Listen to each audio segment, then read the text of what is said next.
Hey, so I want you to take note of this awesome shirt that I'm wearing. So this shirt is like one of my favorite shirts, and I'm wearing it specifically for this video. Now, you might just be saying you're thinking to yourself that it's just a gray shirt. It's just a t-shirt. What's so special about that one? Well, let me tell you.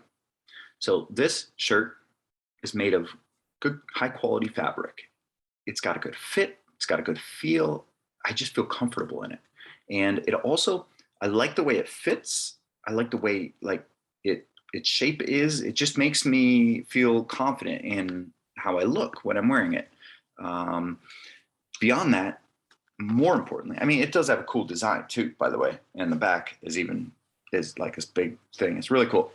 But beyond all of that, it has some sentimental value because this shirt was given to me by some friends, some long-term clients, a couple Joe and Sarah, who I have known for years now, worked with them off and on for a long time. Great, great couple, super awesome. Every time I think about them, I just feel heartwarmed. And the neat thing is, every time I put on this shirt, I think of them, and that makes me feel good. And so the shirt, I literally every time I put it on, I think of them, and I'm so thankful that they gave this to me as a gift. So this shirt does bring me happiness, even though it's just a gray t-shirt. So where I'm going with that is, and this cat brings me happiness as long as he's not creating too much trouble for me. Where I'm going with this is it's a material item, and oftentimes material items don't bring people any happiness, especially if there's something that you buy because it's the trendy thing. If you're trying to keep up with what other people are doing and what's in right now, what's stylish and whatnot, those things tend to not bring that much happiness. Maybe a little bit. And there's nothing wrong with that, but they come and they go just as fast, and then they pile up because you keep getting the next new thing. I've had this shirt for a while, and I don't see it going anywhere anytime soon. And it still brings me that same sentimental happiness every single time I put it on. So my point is, maybe start thinking about that when you consider your material items, your just purchases and things of that nature. Now, why did I talk about this in the first place? Well, because today's topic is about happiness. And I've got something to offer you here in this happiness discussion. I'm going to teach you some things that you can implement right away and increase your level of happiness. And the reason I'm doing this is because this is impact fitness. Impact fitness is meant to impact your life in a positive way. It's not just about your exercise and your nutrition, because at the end of the day, like, why do we want to work on our exercise and our nutrition? Well, we want to shape our body in a different way. We want to feel more energetic. We want to feel stronger. We want to be healthier. We probably want to look different. We want to show up to the world in this body that you're proud of. There's so many different reasons, but ultimately at the end of the day, improving your confidence and improving all those things are going to, be an extension of your overall level of happiness, right? And the neat thing is, I got into exercise and fitness because it can have such a drastic effect on people's lives. Because think about it, when you exercise, you're going to increase your dopamine, your serotonin, your positive feel-good endorphins in your brain. So you're just naturally going to start feeling better and have more energy. So that's great. But also, by not putting so much junk food into your body, you're going to limit the amount of junky feeling you're going to have. So a couple of good benefits there. And then the results you end up achieving, because you had to actually work for them, they are more rewarding. You end up having a sense of greater pride as a result of having to do the work to achieve the result. And of course, another side benefit, you're going to like how you show up better. You're going to enjoy the feelings, right? So a lot of great benefits with exercise and nutrition, but it doesn't have to stop there. In fact, if you just do a couple of things with your mindset, if you do a couple of things with how you're approaching your thoughts and your perspective and things like that, we can really increase that level of happiness pretty drastically, pretty quickly too. So why not go down that road? Absolutely, we're going to talk about that. So what I want to do with Impact Fitness is to impact your life in a positive way, in such a way that you are then equipped, able, and actually desire to go help other people improve their lives as well. So there's a ripple effect that I hope to create here, so that it maybe makes a good positive dent in society and like to some little sliver of the population in a positive way. If we can uplift other people, then that's a life well lived, I think, anyways. So that's the plan. So let's do this. I'm going to teach you a couple things about happiness that I know through my own research and my own time spent working on my happiness. And the reason you should listen to me on this topic is because I've made a drastic transformation in my level of happiness. With that said, I'm still a work in progress, okay? I am far from perfect in my attitude and my perspective and my level of happiness, but I am so much further ahead of where I used to be. I've been happy in the past, but also I've been a Scrooge. I've been a very negative person and a victim. And I've had a lot of depression in my past. And I can't tell you how far I've come. I've dealt with some big struggles. I got so stressed out and so depressed that I ended up getting hospitalized for a week. Yeah, I put myself in the hospital for a week because I thought I was like dying. I got really sick. That's a problem, right? So I took control of what was going on in my life and how I reacted to what was going on in my life. So in other words, I took control of my circumstances and how I responded to my circumstances. And I can teach you how to do the same. So let's dive in. What I've done is I've come up with the 3 pillars. This is the 3 P's to happiness. One is purpose, another is progress, and perspective. Purpose, progress, and perspective. So these 3 P's, I'm going to elaborate on them for you right now. Purpose. If you have a purpose, something you're working toward in your life, then it's easier to get out of bed in the morning. You are driving towards something, and therefore you're seeking fulfillment, and it makes it more enjoyable to do the things that you do in your life. So rather than going to forcing yourself to a 9-to-5 that you hate, what if you were moving toward your career path was moving towards something that really lit you up, like what I'm doing with you right now? To me, this is something that, like, this kind of thing, I love talking about this. I love helping people. And so I'm hoping that you can find something like that for yourself. And it doesn't even have to be your career. It can be volunteering on the side. It can be, what you're doing with your kids, or who knows, but finding something that lights you up and then pursuing that.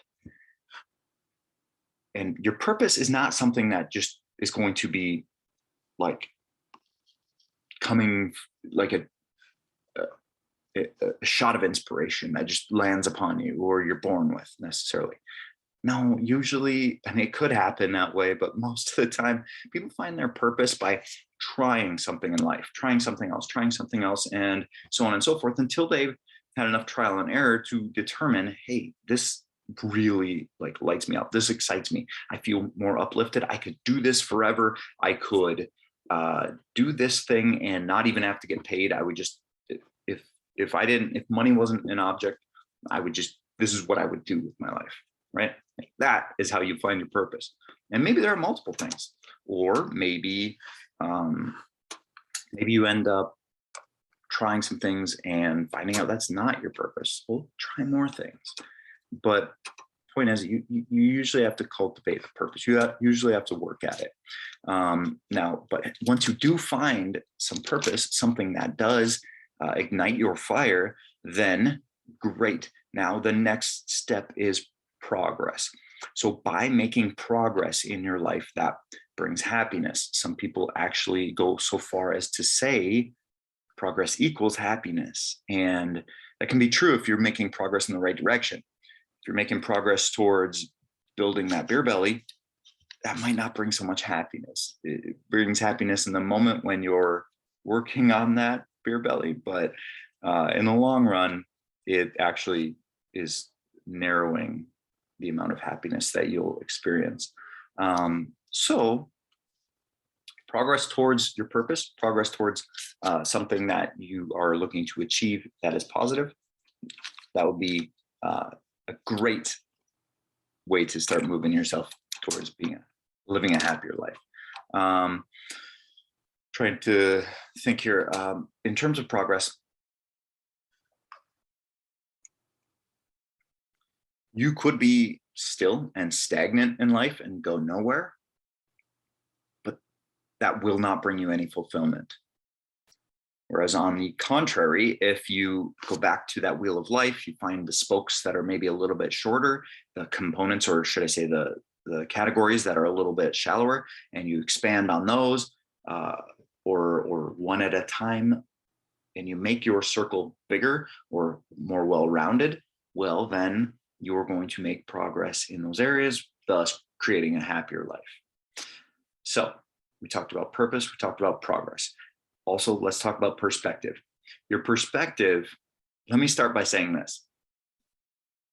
There was this foundation that was built into my subconscious, and I'm so, so grateful for this. And whether you have this or not is irrelevant, okay? But walking through the schools or through the halls of my high school, maybe even the middle school, and who knows, maybe elementary, I don't know. But walking through the halls, we had signs peppering the hallways and the auditoriums and everything that said, attitude is everything. My principal was a genius for doing that. He was such an influential human being, and he made sure those signs were everywhere. And he always said it too.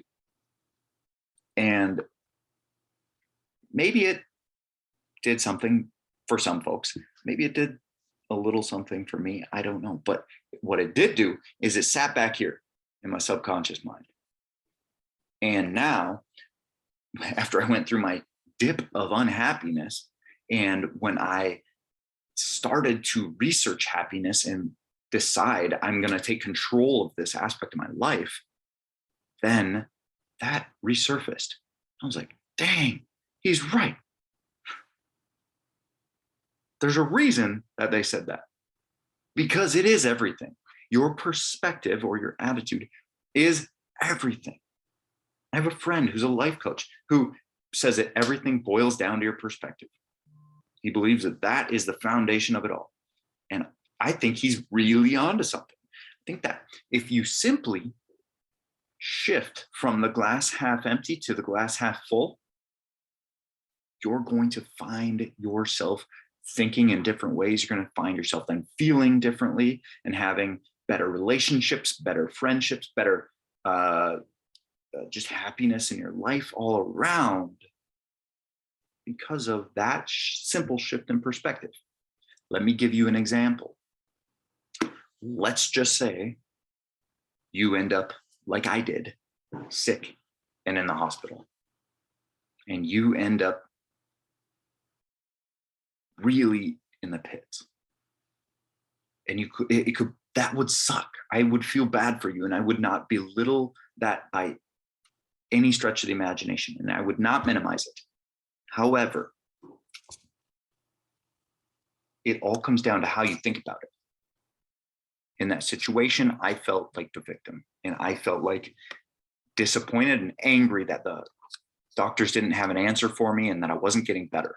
And I was still in there days and days and days later. Finally, a nurse said to me, she said, do you want to get better? You have to, it all starts with the desire, and you have to want to get better. And I said, yeah, that's really smart. Huh. Can't believe I didn't think of that. And then I started to change my perspective. I started to say, all right, I actually started to visualize myself getting up and being able to walk again. And then I started, sure enough, that day, was able to then walk down the hallway with my little cart and everything. And then I, my little wheelie cart with my hydration fluid going into my veins and stuff. And eventually the next day, I was able to go further and so on and so forth. And I started progressing. Now, in that moment, let me rewind a little bit. In that moment of sickness and I'm in the hospital, and let's say you were in that position, it's very easy to say, what the heck? Why don't you guys have answers for me? Oh my God, my life is so bad. I'm sick and I'm in the hospital and this is a problem. And what has my life become? I'm only this age and this is where I'm at. Well, imagine someone from rural Africa were standing here watching this conversation. They would say, wow, you're so lucky to have had a hospital to go to where someone can pump those fluids into you and help you to feel better and walk you to the bathroom and things like that. Dang, that puts it into perspective, doesn't it? Yeah, like, what if you didn't have that hospital? What if you didn't have someone doing those tests? What if you don't have a cat to pet in the morning? He may be bugging the heck out of me over here, but I get to wake up to him nuzzle into my nose. It's great. So you see, there's always two sides to every coin. So choose to find that glass half full. Pursue your purpose. Spend some time figuring out what your purpose is, and then start setting goals towards achieving that purpose. And maybe setting goals towards achieving things in the other areas of that wheel of life, such as your health and fitness. If you don't already have goals in the health and fitness component, we got something else. We got to backtrack and go work on that. But hopefully you've got that part down and now are willing and able and ready to start taking on other aspects of your life too. You don't want to jump the gun and distract yourself from this health and fitness journey that you're on. Make sure you can layer that on when you're ready. But this health and fitness journey is just a part of your lifestyle. You just keep going with that. But then when you're ready, you start working on other aspects of your life, such as finding that purpose. Either way, you keep making progress in your nutrition, your exercise, start making progress in your purpose, and start really making progress in how you think about things. So whenever anything happens in the day, ask yourself, is there a silver lining to this? What's the benefit of this? What will I learn from this challenge? You'll be faced with hurdles and obstacles in life. That is inevitable. But it's up to you to decide, well, what do I have to learn from this? Now, me, what I had to learn about that terrible, terrible time in my life where I was so depressed and so sick that I ended up hospitalized was I learned that I had control over my thoughts. I learned that I could choose to respond differently to what was going on around me. I learned that I didn't have to stay in a toxic relationship that was really killing me, literally killing me. So take inventory of the things in your life that may be pulling you down, that may be less than satisfactory, and change it. And if you can't change it, change how you perceive it. So work on that purpose, make progress, and shift your perspective. And I guarantee your life will be happier. One last little tip for you. You want to work on shifting that perspective? Quick little tool that I used back then was write down something you're grateful for every day. 3 things. 3 things you're grateful for. Write them down. Tomorrow, as soon as you wake up, write down 3 more things you're grateful for. The next day, as soon as you wake up, 3 new things. That will help to shift your habitual way of thinking, should only take a couple of weeks, and you'll be thinking much differently. Yeah, in less than a couple of weeks. All right, hope this was helpful. Talk about happiness, made you happier. If that's the case, great. That's what I'm after. All right, have a fantastic rest of your day.